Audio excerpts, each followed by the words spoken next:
तेजस को जाते हुए देखकर आदित्य राज के मन में एक अजीब सा खालीपन छा गया। 1 साल के साथ में उन्होंने तेजस को बहुत कुछ सिखाया था, लेकिन खुद भी उससे बहुत कुछ सीखा था। शुरुआती दिनों में उन्होंने तेजस को केवल एक बच्चा समझा था, लेकिन धीरे धीरे उसे अपने बराबरी के रूप में मानने लगे थे। सबसे खास बात यह थी कि तेजस का स्वभाव बेहद असाधारण था। वह दृढ़ निश्चयी था, फिर भी एक अद्भुत शांति उसके व्यक्तित्व का हिस्सा थी।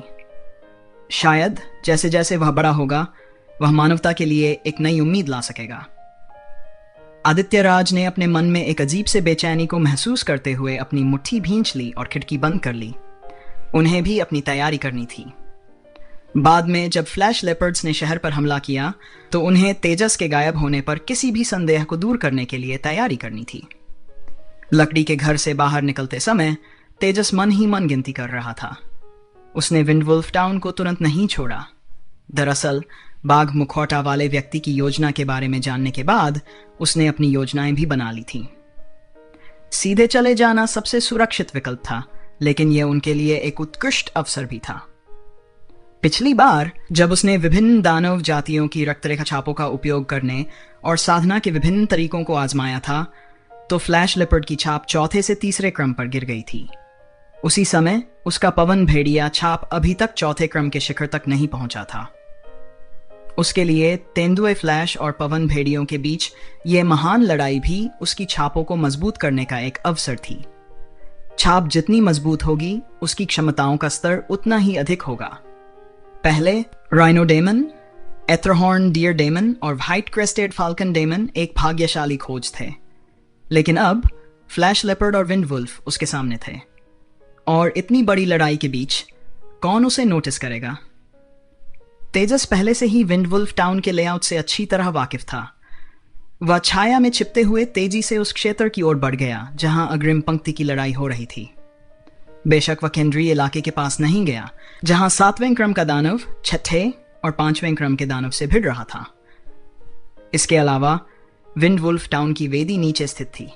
अपनी मौजूदा ताकत के साथ वह वहां लड़ाई में ज्यादा प्रभाव नहीं डाल सकता था, इसलिए वह युद्ध के मैदान के किनारे पर पहुंच गया।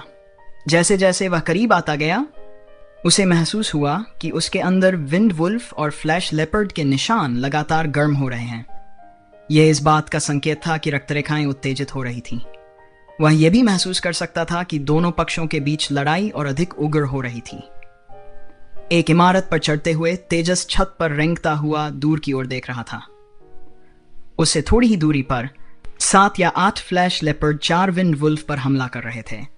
दोनों पक्ष साधना में तीसरे और चौथे क्रम के थे।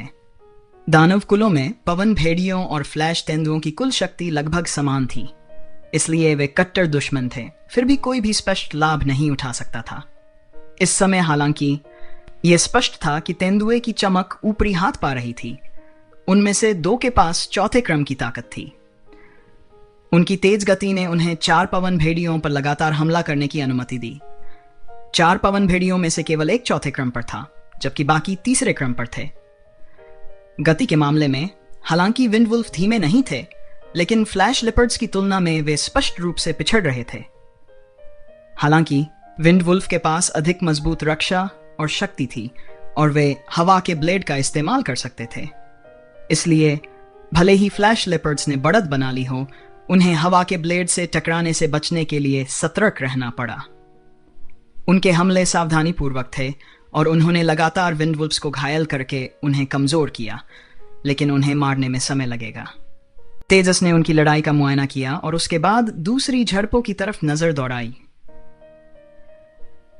यह युद्ध समूह बाकी से थोड़ा अलग थलग था। अग्रणी विंडवुल्फ भयंकर चीखें मार रहा था, शायद सुदृढ़ीकरण के लिए पुकार रहा था। लेकिन इस समय पूरा विंडवुल्फ टाउन पहले से ही एक बड़ी लड़ाई में उलझा हुआ था, तो ऐसे में कोई और विंडवुल्फ यहां कैसे आ सकता था? तेजस ने सोचा, यह एक अच्छी जगह है। उसकी आंखें सिकुड़ गई और अगले ही पल उसने अपना कदम बढ़ा दिया। वह सीधे नीचे उतरने के बजाय छत पर बैठ गया। उसने अपने हाथों को घुमाया और उसके भीतर अंकित पवन भेड़िया रक्तरेखा सक्रिय हो गई। छत से सीधे 2 पवन ब्लेड निकले। साथ ही उसकी विवेकशील दृष्टि ने फ्लैश लेपर्ड्स की हरकतों को पकड़ लिया। 2 पन्ने के रंग की हवा की धाराएं लड़ाई के बीच में उतरी। फ्लैश लेपर्ड्स ने स्वाभाविक रूप से उन्हें भांप लिया और चकमा देने लगे, लेकिन तेजस द्वारा दागी गई हवा की धाराओं से बच पाना उनके लिए आसान नहीं था। दो पवन ब्लेड ने हवा में सुंदर चाप बनाए जो मानो अंतरिक्ष में तैर रहे थे। संयोगवश दो तेज पीली आकृतियां उनसे टकरा गईं। दो कटने की आवाजों के साथ दो तृतीय श्रेणी के फ्लैश लेपर्ड्स लगभग तुरंत ही आधे टुकड़ों में कट गए। इस अचानक बदलाव से लड़ाई में शामिल दोनों पक्ष चौंक गए। चारों विंड वुल्व्स स्वाभाविक रूप से बहुत खुश थे, क्योंकि उन्हें लगा कि न केवल सुदृढ़ीकरण आ गया है, बल्कि वे काफी मजबूत भी हैं। आमतौर पर फ्लैश लेपर्ड्स की अविश्वसनीय गति को देखते हुए, जब तक कि विंड वुल्व्स ने बड़े पैमाने पर पवन ब्लेडों की बारिश नहीं की, तब तक फ्लैश लेपर्ड्स को मारना लगभग असंभव था। फ्लैश लेपर्ड्स के त्वरित मारे जाने से यह साबित होता है कि जिसने भी पवन ब्लेड छोड़े थे वह बेहद ताकतवर था। चौथे क्रम का फ्लैश तेंदुआ दहाड़ता हुआ छत की ओर उछला। हालांकि उसे यह नहीं पता था कि प्रतिद्वंद्वी ने यह कैसे किया, लेकिन उसे उस विंड वुल्फ से निपटना था जो छत पर मौजूद था। जब चौथे क्रम का फ्लैश तेंदुआ छत पर पहुंचा तो उसने एक पीली रोशनी देखी जो उसे तेंदुआ फ्लैश कौशल के साथ आने वाली रोशनी की तरह लगी। रक्तरेखा आभा में समानता ने उसे यह मानने पर मजबूर कर दिया कि वह साथी फ्लैश तेंदुआ है। इस प्रकार उसका पहला विचार था कि एक साथी आ गया था और उसने छत पर पवन भेड़िए से निपटा लिया था। लेकिन उसी समय दूसरा पक्ष उसके सामने पहुंच चुका था। बिजली की तरह तेजी से एक हथेली उसके गले पर वार करने के लिए आगे बढ़ी। चौथे क्रम के फ्लैश तेंदुए की आंखें तुरंत ही भय से सिकुड़ गईं। अगले ही पल जोरदार प्रहार से घायल होने के बाद उसने एक जोड़ी बैंगनी रंग की आंखें देखीं और दंग रह गया। उसके शरीर के भीतर की रक्त शक्ति बेतहाशा बढ़ने लगी। तेजस ने उसे छत पर दबोच लिया और रहस्यमय स्वर्ग तकनीक की शक्ति को सक्रिय करते हुए फ्लैश तेंदुए की ऊर्जा को पूरी तरह से अवशोषित करना शुरू कर दिया। इस फ्लैश तेंदुए ने तेजस को अपने साथी समझकर धोखा खा लिया था और अपनी पूरी शक्ति का उपयोग भी नहीं कर सका था। इसके अलावा काली शहर की यात्रा के बाद तेजस की शक्ति काफी बढ़ गई थी। इस तरह की स्थिति में चौथे क्रम का फ्लैश तेंदुआ तेजस के खिलाफ कैसे टिक पाता? रहस्यमय स्वर्ग तकनीक की शक्ति उसके भीतर प्रवाहित हो रही थी और फ्लैश तेंदुए की छाप गर्म और चमकदार हो रही थी। जब इस चौथे क्रम के फ्लैश तेंदुए की रक्त रेखा शक्ति पूरी तरह से अवशोषित हो गई तो फ्लैश तेंदुए की छाप भी चौथे क्रम में लौट आई। यह एक बड़ा उन्नयन था, विशेष रूप से इतनी उच्च स्तरीय रक्त रेखा शक्ति के साथ। तेजस के दिमाग में गिनती 50 तक पहुंच चुकी थी। दूसरे शब्दों में आगे की लड़ाई शुरू होने में 50 सांसें बीत चुकी थीं। उसने दूर से 3 महान शक्तियों को विंड वुल्फ टाउन के केंद्र में भयंकर रूप से लड़ते हुए देखा, ये जानते हुए कि समय कीमती था। इस समय नीचे की लड़ाई में बदलाव आ चुका था। फ्लैश लेपर्ड्स की संख्या में तेज गिरावट और कई विंड वुल्फ्स के हताश प्रयासों के कारण स्थिति बदल गई थी। अब यह लड़ाई पहले की तरह एक तरफा नहीं रही, बल्कि दोनों पक्षों के बीच अस्थायी संतुलन बन गया था। तेजस ने गहरी सांस ली और अपनी ऊर्जा को तेजी से प्रसारित किया।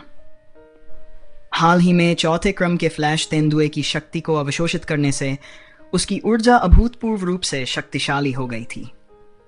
उसने हवा के ब्लेडों को नीचे की ओर छोड़ा और विवेकशील दृष्टि का उपयोग करते हुए उसने उन्हें सही दिशा में नियंत्रित किया, जिससे पूरा क्षेत्र कवर हो गया। नीचे लड़ रहे फ्लैश तेंदुओं ने तुरंत खतरे को महसूस किया। वे समझ गए थे कि छत से आने वाली हवा के ब्लेडों का मतलब क्या था। इसका अर्थ था कि ऊपर गया चौथे क्रम का फ्लैश तेंदुआ दुश्मन से निपटने में असफल रहा था और शायद पहले ही एक पवन भेड़िया के हाथों मारा जा चुका था। वो पन्ने जैसी चमकती हुई हवा की धाराओं से बचने के लिए बेतहाशा छलांगे मारने लगे, लेकिन इस बार तेजस ने कोई दया नहीं दिखाई। 18 हवा के ब्लेड एक साथ उड़े, जो उस दिन टाइगर मैन के खिलाफ इस्तेमाल किए गए ब्लेड से भी अधिक थे।